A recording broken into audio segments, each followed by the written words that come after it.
saja Otan telat nih. Paman sedang mempersiapkan makan untuk beruang.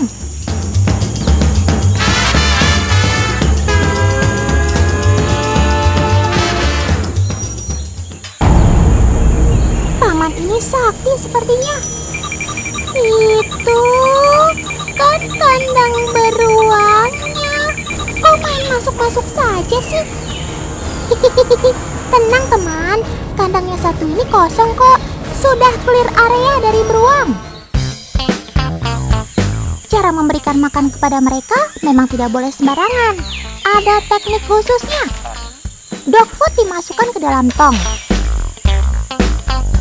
Selai-selai dioleskan pada tong. Dog food juga akan dilempar secara acak. Lalu buah-buahan diletakkan di atas dahan pohon, kayu, atau di jembatan ban. Tidak lupa, selai pun dioleskan.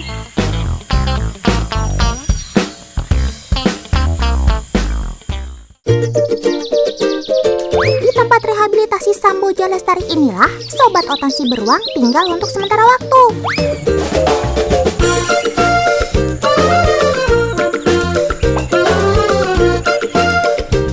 Beruang ini adalah maskot dari kota Balikpapan.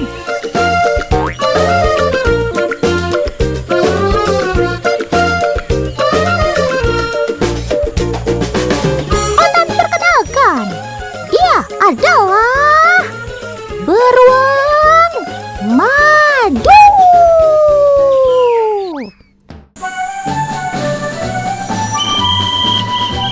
Ya, terus. Balas Kri, balas. Mana mobilnya? Bukan lagi parkir mobil kok. Ini adalah cara memanggil mereka. Fluid diibaratkan panggilan untuk makan.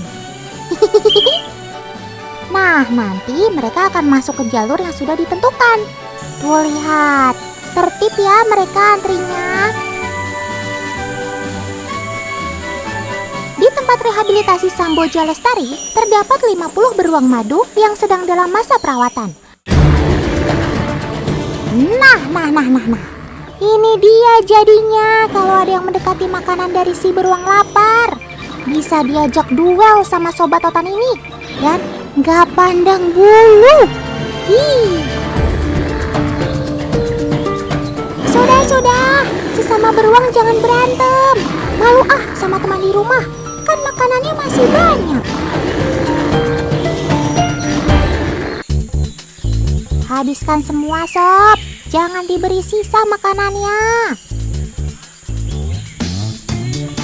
Oh iya teman, gigi beruang sangatlah kuat. Mereka mampu mengupas kelapa dengan dibantu genggaman kuku yang kuat juga. Mau tahu buktinya? Oke paman, coba kasih beruang ini satu kelapa yang tua, biar makin keras.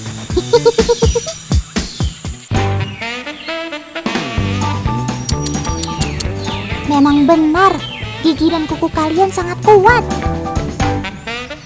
Teman, beruang termasuk dalam hewan omnivora, alias pemakan segala.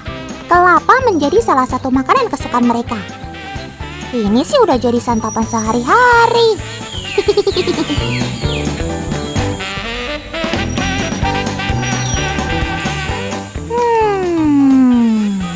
Kalau begitu, Otan mau kasih tantangan lagi deh. Katanya nih, penciuman beruang 10 kali lebih kuat dari manusia. Bahkan dalam jarak 200 meter, mereka sudah bisa mengendus bau makanan. Agen akan menggunakan madu sebagai pancingan si beruang. Teman, selain tantangan penciuman yang tajam, sebenarnya tantangan ini juga ingin membuktikan apakah beruang madu dapat memanjat pohon. Katanya ia dapat memanjat hingga 40 meter loh. Apa benar? Silahkan agen, tuang dan oleskan madu di bola dan di bagian atas pohon. Jangan lupa sekalian olesan selainya ya.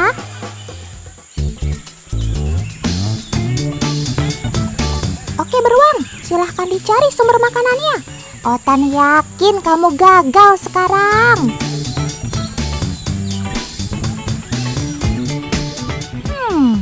Tidak salah kalau mereka disebut beruang madu. langsung tepat sasaran.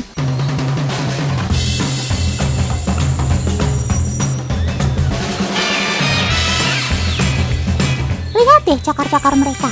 Selain untuk mencabik, cakar ini juga berfungsi membantu beruang untuk memanjat dan mencengkram kuat di atas pohon.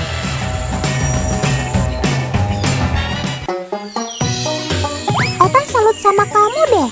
Selain kekuatan penciuman, kekuatan kuku cakarmu memang jempolan. Saat aktif, beruang dapat menempuh jarak 8 km untuk berburu makanan. Walaupun badannya dapat mencapai 150 kg, namun kecepatan lari mereka tidak akan kurang dari 48 km per jam. Mirip-mirip Om Valentino Rossi lah. Selain itu, lidah beruang dapat menjulur sampai 25 cm. Lidah panjang mereka berfungsi untuk mencari madu atau rayap di sela-sela pohon. Agen, mari kita beri lagi dia madu. Sekalian kasih bonus susu, biar makin besar badannya.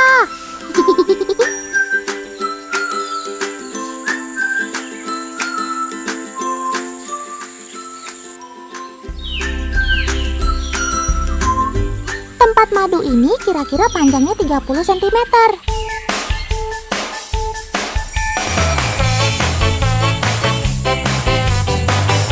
Wah, ternyata benar.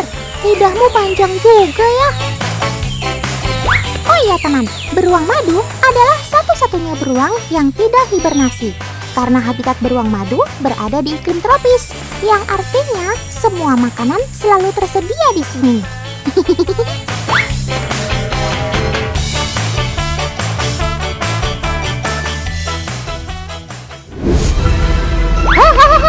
Hei, kalian! Tingce! Yoko! Feihung! Stop! Sesama saudara seperguruan dilarang berantem. Cuaca memang lagi panas, tapi hati nggak boleh ikutan panas, sob. Malu atuh sama yang di rumah.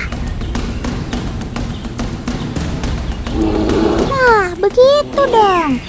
Heping, sob. Damai, damai.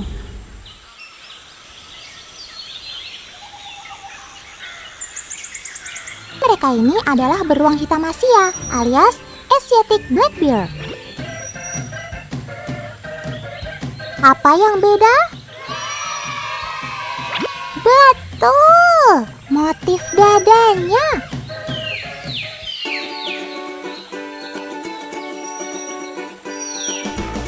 Beruang terkecil di dunia asal Kalimantan ini memiliki motif seperti pancaran sinar matahari.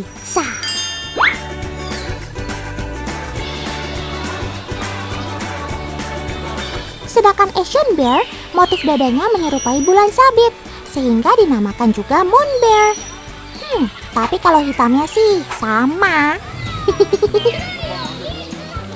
Di alam liar, omnivor ini terbiasa hidup soliter dengan teritori seluas 14 km persegi. Salah satu habitat Moon Bear adalah daerah Himalaya dengan ketinggian mencapai lebih dari 13.000 kaki atau hampir 4.000 meter.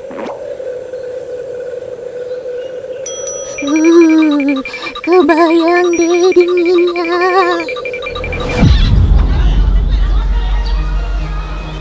Berkurangnya habitat alami mereka bikin Sobat Otan mengungsi ke kota Nanning yang terkenal sebagai hot city di Tiongkok dengan suhu bisa mencapai 40 derajat. Aduh, Puk-puk, sabar ya Sob. Otan juga kepanasan nih. Berbeda dengan beruang madu yang memiliki rambut terpendek di antara jenis beruang yang ada, rambut beruang Asia lebih panjang. Seolah bikin mereka terlihat salah kostum dengan suhu panas di sini. Bertahan, Sob. Tapi, apa daya kalau sudah nggak tahan? Ini nih yang dilakukan Sobat Otan. Nikmatnya. Adem ya sob. Happy banget ya kalau sudah main air. Perenang yang cukup handal ini pernah terlihat berenang sejauh 300 meter loh. Hayo, yang panas, segera mendekat. Otan pengen ikutan sih, tapi ngeri ah. Saat suhu meningkat, mereka lebih suka istirahat dan menyimpan lemak sebagai persiapan untuk hibernasi saat suhu menurun.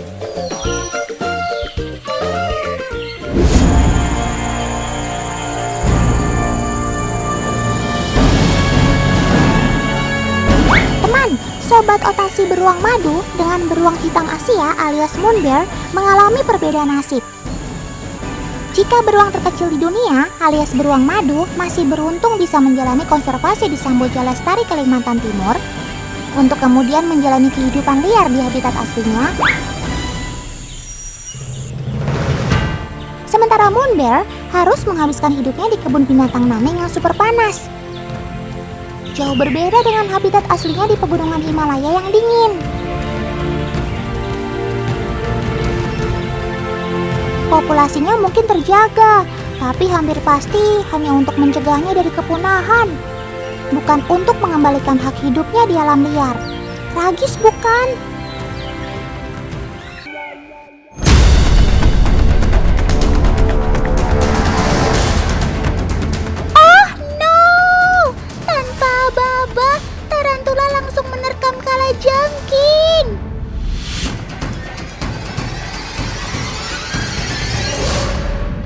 Meski kalah cepat, kalajengking langsung mencapai tubuh tarantula dengan sangat kencang.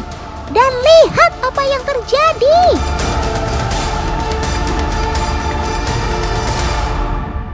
Kalajengking langsung menancapkan sengatnya tepat di kaki tarantula. Ia tidak dapat berbuat banyak untuk melawan. Racun kalajengking sudah merasuk ke tubuhnya.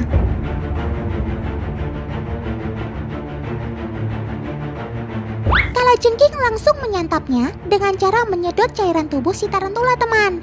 Untuk menghabiskan satu tarantula saja butuh waktu sekitar 2 jam. Lama banget ya.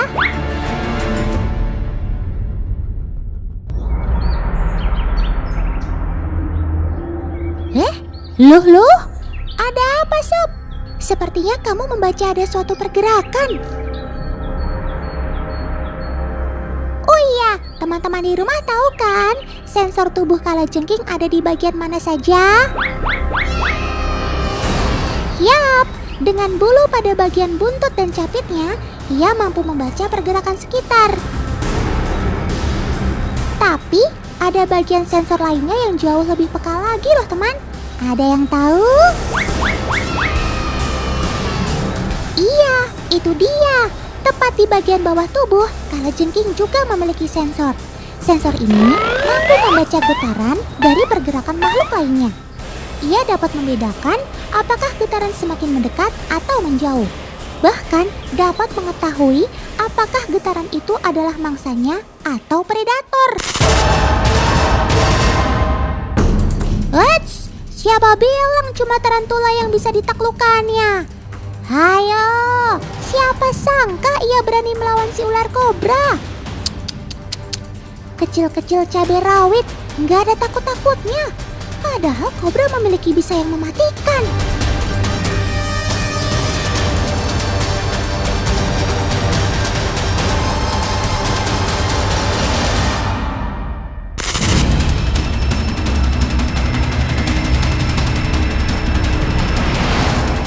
Terlihat jelas dan terpampang nyata, ular kobra selalu berusaha menghindari pertikaian, meski kalajengking terus mengganggunya.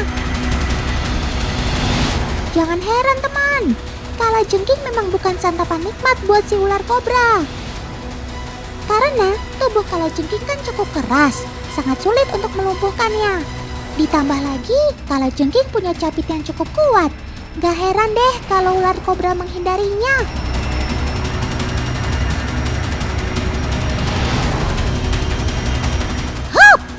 Tuh kan, ular kobra tidak bisa lepas dari capitan si kalajengking. Haduh. Jangan-jangan kamu preman daerah sini ya? Habis semuanya disikat sih.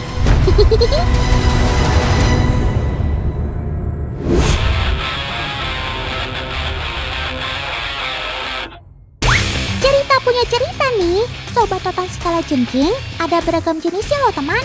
Di antaranya kalajengking Asian Forest. Jenis ini yang sering kita jumpai. Ada juga jenis kalajengking Emperor. Sekilas mirip dengan Asian Forest ya. Ini dia bedanya. Tubuh dan capit Emperor lebih besar dan lebih kuat untuk menjepit mangsanya. Satu lagi nih, ini adalah jenis kalajengking gurun. Meski capitnya kecil, tapi tingkat racunnya jauh lebih tinggi dibandingkan dengan jenis kalajengking lainnya. Lihat saja saat ia melumpuhkan mangsanya. Mengerikan.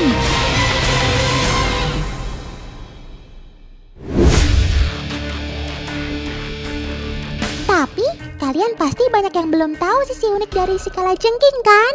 Ternyata ia bisa bersinar dalam gelap loh. Cakep. Iya, kalajengking tidak menghasilkan cahaya sendiri kok. Mereka menerima cahaya ultraviolet yang mengarah ke tubuhnya, lalu dipancarkan kembali dengan intensitas yang lebih rendah, sehingga terciptalah warna biru kehijauan pada tubuhnya itu. Ada yang tahu kenapa bisa begitu? Cakep! Karena karapas pada tubuh kalajengking mengandung fosfor atau kandungan zat yang dapat berkilau. Banyak yang berpendapat nyala tubuhnya itu sebagai penanda agar tidak ada kalajengking lain yang datang ke wilayahnya.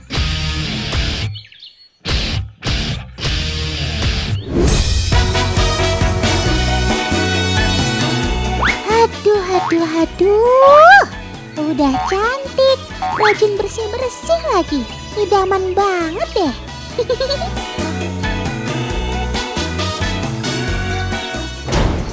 Astaga.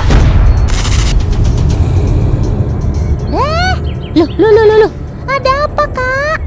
Tenang. Kan ada Otan di sini. Ladalah. Rupanya kamu, Sob. Otan kira apa? Tenang, Kak. Otan punya cara untuk menghalau kalajengking ini. Dari informasi yang Otan dapat sih, cukup beri cairan asam. Tapi, apa iya kalajengking akan kapok?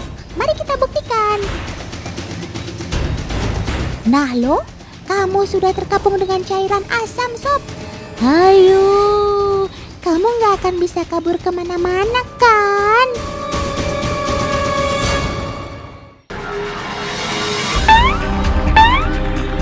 Loh. Kamu bisa melewatinya, Sob. Otan kira kamu takut dengan cairan asam itu. Jadi, pembuktian kalajengking takut dengan cairan asam, Otan nyatakan gagal.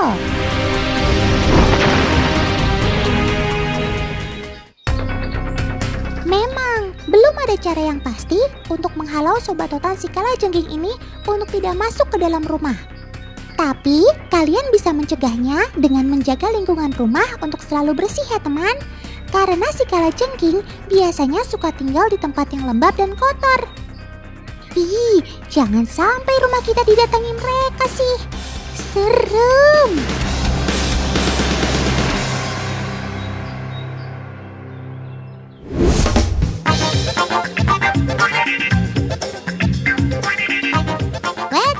Masih ada lagi nih keunikan si kalajengking teman. Ia mampu bertahan di dalam air loh. Oke, Otan buktikan ya.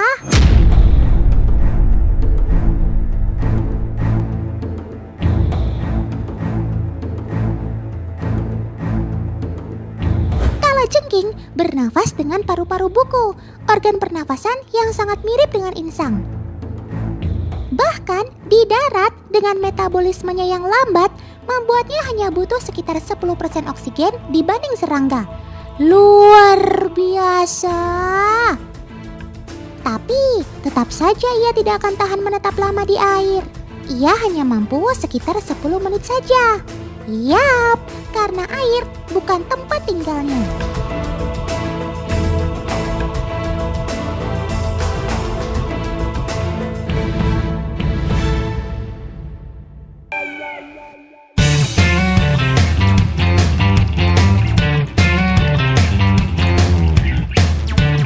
Sampai sini dulu perjumpaan kita kali ini ya teman.